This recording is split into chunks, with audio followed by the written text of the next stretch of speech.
नमस्कार। प्रादेशिक समाचार के साथ मैं चंदन कुमार कौंडिल्य। पहले मुख्य समाचार। पूर्व राष्ट्रपति प्रणब मुखर्जी का अंतिम संस्कार आज नई दिल्ली के लोदी रोड स्थित शवदाह गृह में पूरे राजकीय सम्मान के साथ किया गया। राज्य में पिछले 24 घंटे के दौरान 1,54,000 से अधिक सैंपल की जांच की गई। 3,218 नए संक्रमित मिले। राज्य में कुल संक्रमितों की संख्या बढ़कर हुई 14,000 से अधिक। विधायक नीलकंठ सिंह मुंडा, विनोद सिंह, अंबा प्रसाद और शशिभूषण मेहता भी कोरोना पॉजिटिव। और चतरा के बालूमाथ थाना क्षेत्र में पुलिस ने छापेमारी अभियान के दौरान 1 लाख के इनामी नक्सली को उसके घर से गिरफ्तार किया। अब समाचार विस्तार से। पूर्व राष्ट्रपति प्रणब मुखर्जी का अंतिम संस्कार आज नई दिल्ली के लोदी रोड स्थित शवदाह गृह में पूरे राजकीय सम्मान के साथ किया गया। इससे पहले राष्ट्रपति रामनाथ कोविंद, उपराष्ट्रपति एम वेंकैया नायडू, प्रधानमंत्री नरेंद्र मोदी, रक्षा मंत्री राजनाथ सिंह, लोकसभा अध्यक्ष ओम बिरला, पूर्व प्रधानमंत्री डॉक्टर मनमोहन सिंह, कांग्रेस नेता राहुल गांधी और कई गणमान्य व्यक्तियों ने आज पूर्व राष्ट्रपति प्रणब मुखर्जी को पुष्पांजलि अर्पित की। राष्ट्रपति का पार्थिव शरीर अंतिम दर्शन के लिए आज सेना अस्पताल से नई दिल्ली स्थित उनके सरकारी आवास 10 राजाजी मार्ग में रखा गया। कैबिनेट सचिव राजीव गौबा, प्रमुख रक्षा अध्यक्ष जनरल बिपिन रावत, सेना प्रमुख जनरल मनोज मुकुंद नरवणे, नौसेना प्रमुख एडमिरल करमवीर सिंह और वायुसेना प्रमुख air chief marshal Rakesh Kumar Singh Bhadauria ने भी प्रणब मुखर्जी को पुष्पांजलि अर्पित की। राष्ट्रीय स्वयंसेवक संघ प्रमुख मोहन भागवत, भाजपा अध्यक्ष जेपी नड्डा, केंद्रीय मंत्री निर्मला सीतारमण और डॉक्टर हर्षवर्धन, कांग्रेस नेता अधीर रंजन चौधरी, भारतीय कम्युनिस्ट पार्टी के डी राजा ने भी प्रणब मुखर्जी को श्रद्धासुमन अर्पित किए। आम लोगों ने भी उन्हें श्रद्धांजलि दी। सुरक्षित दूरी और कोविड संबंधी अन्य नियमों को देखते हुए पूर्व राष्ट्रपति का पार्थिव शरीर तोप गाड़ी की बजाय शव वाहन में ले जाया गया। केंद्रीय मंत्रिमंडल की बैठक में भी प्रणब मुखर्जी के निधन पर शोक व्यक्त किया गया। मंत्रिमंडल ने उनकी स्मृति में 2 मिनट का मौन रखा। मंत्रिमंडल के प्रस्ताव में कहा गया कि प्रणब मुखर्जी के निधन से देश ने एक प्रतिष्ठित राजनेता और उत्कृष्ट सांसद खो दिया है। प्रणब मुखर्जी का कल निधन हो गया था। वे 84 वर्ष के थे और 21 दिनों से अस्पताल में भर्ती थे और कई बीमारियों से जूझ रहे थे।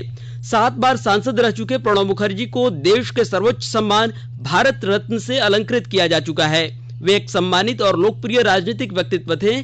सरकार ने प्रणब मुखर्जी के निधन पर 7 दिनों के राजकीय शोक की घोषणा की है।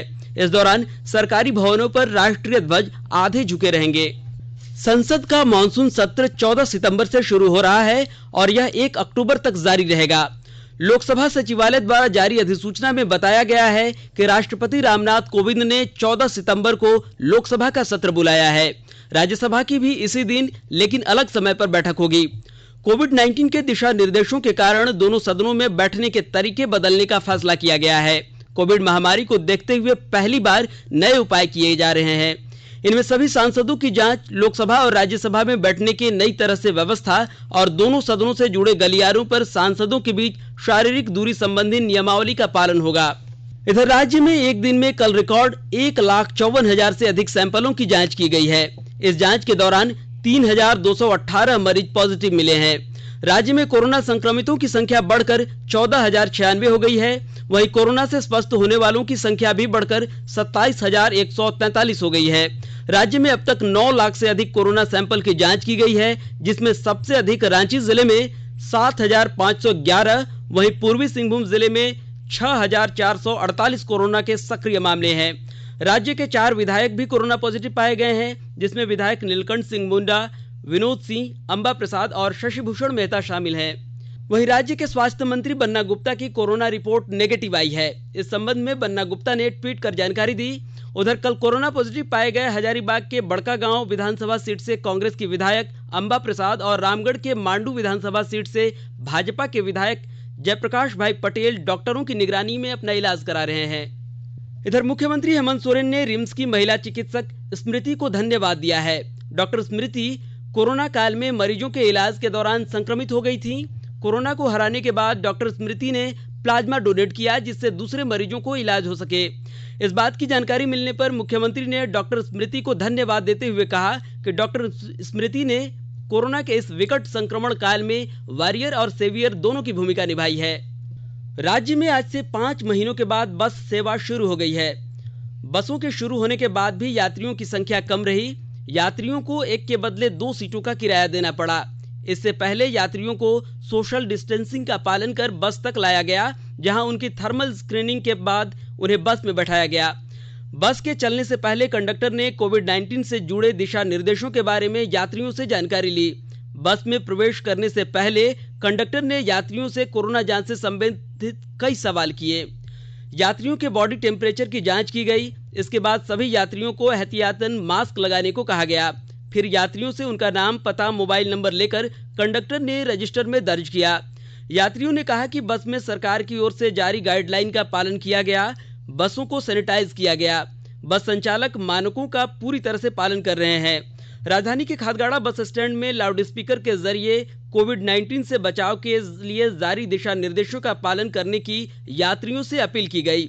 राज्य सरकार के आदेश के बाद कोरोना काल में एक लंबे अंतराल के बाद धनबाद जिले में भी आज से बस सेवा और मॉल्स का संचालन शुरू हो गया है।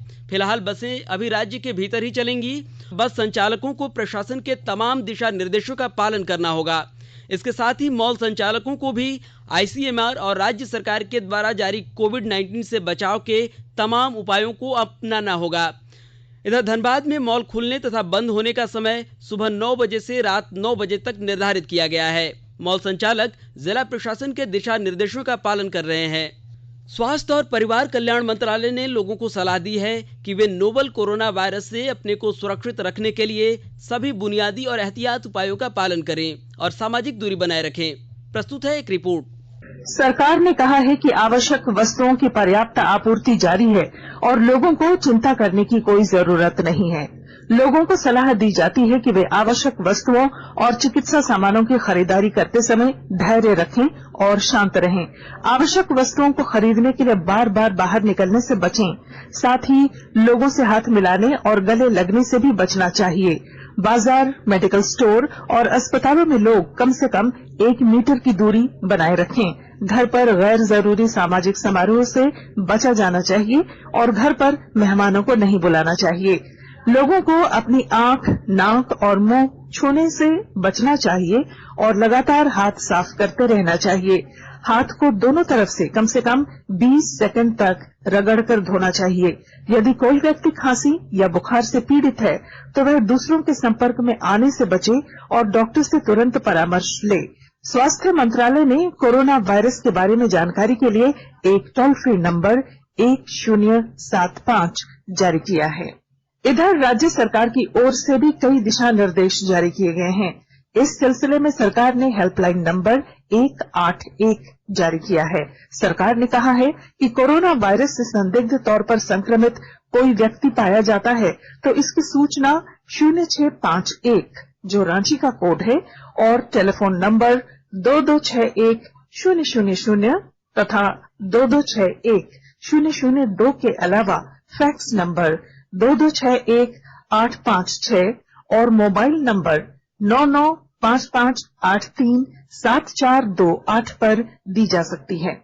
आकाशवाणी रांची भी आपसे अपील करता है कि कोविड-19 के संक्रमण से बचने और अन्य लोगों को सुरक्षित रखने के लिए कृपया घर पर ही रहें और सरकारी दिशा निर्देशों का पालन करें। आकाशवाणी के ताजा तरीन समाचारों के लिए आप हमारी वेबसाइट newsonair.com पर लॉग इन कर सकते हैं। ताजा समाचार Twitter handle @AIR News Alerts और Facebook page all India radio news पर भी उपलब्ध है। आप प्रादेशिक समाचार एकांश के ट्विटर हैंडल @AIR News_Ranchi और Facebook page AIR News Ranchi के अलावा हमारे YouTube channel regional news unit पर भी बुलेटिन को सुन सकते हैं। प्रादेशिक समाचार आप आकाशवाणी रांची से सुन रहे हैं। चतरा जिले में पुलिस ने टीएसपीसी के 1 लाख के इनामी नक्सली को बालूमाथ थाना क्षेत्र के नावाडीह स्थित उसके घर से गिरफ्तार किया है। थाना प्रभारी ने बताया कि पुलिस अधीक्षक ऋषभ झा को उसके आने की गुप्त सूचना मिली थी। इसी सूचना के आधार पर बालूमाथ पुलिस के सहयोग से छापेमारी अभियान चलाकर उसे गिरफ्तार किया गया। गिरफ्तार नक्सली के विरुद्ध सिमरिया और पथलगाढ़ा थाना क्षेत्र में लूट, अपहरण और फिरौती समेत कई मुकदमे दर्ज हैं। देश के शीर्ष इंजीनियरिंग कॉलेजों में प्रवेश के लिए संयुक्त प्रवेश परीक्षा पूरी तैयारी के साथ आज शुरू हुई। 1 से 6 सितंबर तक आयोजित होने वाली परीक्षा के लिए राज्य में कुल 10 परीक्षा केंद्र बनाए गए हैं। यहां लगभग 22,843 छात्र परीक्षा देंगे। केंद्रीय शिक्षा मंत्री रमेश पोखरियाल निशंक ने मुख्यमंत्रियों से उम्मीदवारों को सहयोग करने की अपील की है। राष्ट्रीय परीक्षण एजेंसी एनटीए के महानिदेशक विनीत जोशी ने बताया कि उम्मीदवार और केंद्र पर तैनात कर्मचारियों से एक व्यापक मानक संचालन प्रक्रिया के तहत सुरक्षित दूरी का पालन करने को कहा गया है। इधर राजधानी रांची के तुपुदाना में बनाए गए सेंटर पर सुबह 9 बजे से दोपहर 12 बजे तक, दोपहर 3 बजे से शाम 6 बजे तक दूसरी पाली की परीक्षा ली गई। परीक्षा शुरू होने के पहले छात्रों को सोशल डिस्टेंसिंग का पालन कर अंदर प्रवेश कराया गया। वहीं कोविड-19 से बचाव के लिए राज्य सरकार की ओर से जारी दिशा निर्देशों का पालन भी किया गया। रांची में 2 केंद्र तुपुदाना और दूसरा टाटीसिल में बनाए गए हैं। इसके अलावा जमशेदपुर, धनबाद, बोकारो और हजारीबाग में भी 2-2 परीक्षा केंद्र बनाए गए हैं। छात्रों को 1.5 घंटे पहले परीक्षा केंद्र पर पहुंचने के निर्देश दिए गए थे। इधर जमशेदपुर में 2 स्थानों पर joint entrance exam JEE Mains की परीक्षा 2 पाली में आयोजित की गई है। यहां यान डिजिटल और अल कबीर पॉलिटेक्निक कॉलेज में परीक्षा ली गई। मजिस्ट्रेट अनय राज ने बताया कि केंद्र सरकार के निर्देशों का पूरी तरह से पालन किया जा रहा है। खूंटी जिला निबंधन कार्यालय में आवश्यक सेवाएं प्रदान करने के उद्देश्य से व्हील चेयर की व्यवस्था की गई है, जबकि रैंप बनाने का काम जारी है ताकि कार्यालय में आवागमन के दौरान दिव्यांग और चलने फिरने में असमर्थ बुजुर्ग लोगों को कोई कठिनाई न हो। और जानकारी दे रहे हैं हमारे खूंटी संवाददाता। खूंटी जिला निबंधन कार्यालय में एक नई व्यवस्था की शुरुआत की गई है। इस व्यवस्था से खूंटी जिला निबंधन कार्यालय में आने वाले दिव्यांग व्यक्तियों अथवा चलने फिरने में असमर्थ बुजुर्ग व्यक्तियों को अब कार्यालय में चलने फिरने में कोई कठिनाई नहीं होगी। उन्हें आवश्यक सेवाएं प्रदान करने के उद्देश्य से जिला निबंधन कार्यालय में व्हील चेयर की व्यवस्था की गई है। साथ ही रैंप बनाने की कवायद भी चल रही है ताकि कार्यालय में आवागमन के दौरान दिव्यांग और चलने फिरने में असमर्थ बीमार बुजुर्ग महिला पुरुषों को कोई कठिनाई न हो। इसी कड़ी में सोमवार को निबंधन कार्यालय में व्हील चेयर की शुरुआत जिला अवर निबंधक वाल्मीकि साहू ने की। जिला अवर निबंधक ने अपने कार्यालय में पहुंचे अनीगढ़ा के सिम्बुकेल गांव निवासी लकवाग्रस्त दिव्यांग व्यक्ति डाड़ू मुंडा को बिठाकर जमीन की रजिस्ट्री कराई। ज्योत्सना शीला, आकाशवाणी समाचार, खूंटी। इधर हजारीबाग जिला में मुख्यमंत्री श्रमिक योजना के तहत शहरी कामगारों को 100 दिनों का रोजगार उपलब्ध कराने के लिए नगर विकास एवं आवास विभाग के कर्मियों को प्रशिक्षण दिया जा रहा है। और जानकारी दे रहे हैं हमारे संवाददाता। हजारीबाग में मुख्यमंत्री श्रमिक योजना के अंतर्गत शहरी कामगारों को 100 दिनों का रोजगार मुहैया कराने की प्रक्रिया शुरू कर दी गई है। इसी के तहत नगर विकास एवं आवास विभाग ने नगर मिशन प्रबंधकों व अन्य कर्मियों को ऑनलाइन 2 दिवसीय प्रशिक्षण दिया। प्रशिक्षण के दौरान मजदूरों को शहरी आवास योजना, अमृत योजना, स्वच्छ भारत मिशन योजना, 14वां एवं 15वां वित्त आयोग से संबंधित योजना के अंतर्गत भवनों, सड़क निर्माण एवं साफ सफाई, स्वच्छता के कार्यों से जोड़ने की बात कही गई। मुख्यमंत्री श्रमिक योजना के तहत 100 दिनों का रोजगार मुहैया होने से प्रवासी मजदूरों को राहत मिलने की उम्मीद है। शाद्वल कुमार, आकाशवाणी समाचार, हजारीबाग। दुमका जिले के मसानजोर थाना क्षेत्र के दुमका सिवड़ी मुख्य मार्ग पर दिन दहाड़े लाखों रुपए की लूट हुई है। झाझापाड़ा गांव के पास एक वाहन पर सवार अपराधियों ने एक ट्रक को रोककर उसके चालक से करीब 40 लाख रुपए लूट लिए। ट्रक देवघर से पश्चिम बंगाल के बीरभूम जिला के सैंथिया के लिए लौट रहा था। यह रकम सैंथिया के आलू व्यवसायी की बताई जा रही है। ट्रक चालक के बयान पर मसानजोर थाने में प्राथमिकी दर्ज कर ली गई है। सदर पुलिस उपाधीक्षक ने बताया कि लूट की वास्तविक रकम की पुष्टि की जा रही है। इधर लोहरदगा जिले में पुलिस ने कुडू रांची मार्ग पर छापेमारी कर पशु तस्करी के लिए जा रहे 23 पशुओं को बरामद किया है। पुलिस अधीक्षक प्रियंका मीना ने बताया कि गुप्त सूचना के आधार पर छापेमारी कर ट्रक को कुडू रांची मार्ग पर जब्त किया गया। इस संबंध में वाहन चालक समेत 4 लोगों को गिरफ्तार कर पूछताछ की जा रही है। इधर रांची जिले के मूरी थाना क्षेत्र के हलमात पंचायत के साहेदा गांव में जंगली हाथियों के झुंड ने एक युवक को कल रात कुचलकर मार डाला। सुबह गांव के मुखिया विजय महली ने वन विभाग और पुलिस को इसकी जानकारी दी। फिलहाल युवक की शिनाख्त नहीं हो पाई है। पुलिस ने शव को पोस्टमार्टम के लिए भेज दिया है। गढ़वा जिले के कांडी थाना क्षेत्र के जयनगरा गांव के पास आज सुबह कोयल नदी में डूबने से 2 लोगों की मौत हो गई। मृतकों में जयनगरा गांव निवासी कोमल बैठा और सेतु गांव निवासी मोनू बैठा शामिल हैं। प्रत्यक्षदर्शियों के अनुसार ये दोनों लोग एक गाय को कोयल नदी पार करा रहे थे। इसी दौरान दोनों नदी की तेज धारा में चले जाने से डूब गए। और अंत में मुख्य समाचार एक बार फिर। पूर्व राष्ट्रपति प्रणब मुखर्जी का अंतिम संस्कार आज नई दिल्ली के लोदी रोड स्थित शवदाह गृह में पूरे राजकीय सम्मान के साथ किया गया। राज्य में पिछले 24 घंटे के दौरान 1,54,000 से अधिक सैंपल की जांच की गई। 3,218 नए संक्रमित मिले। राज्य में कुल संक्रमितों की संख्या बढ़कर हुई 14,000 से अधिक। विधायक नीलकंठ सिंह मुंडा, विनोद सिंह, अंबा प्रसाद और शशिभूषण मेहता भी कोरोना पॉजिटिव। और चतरा के बालूमा थाना क्षेत्र में पुलिस ने छापेमारी अभियान के दौरान 1 लाख के इनामी नक्सली को उसके घर से किया गिरफ्तार।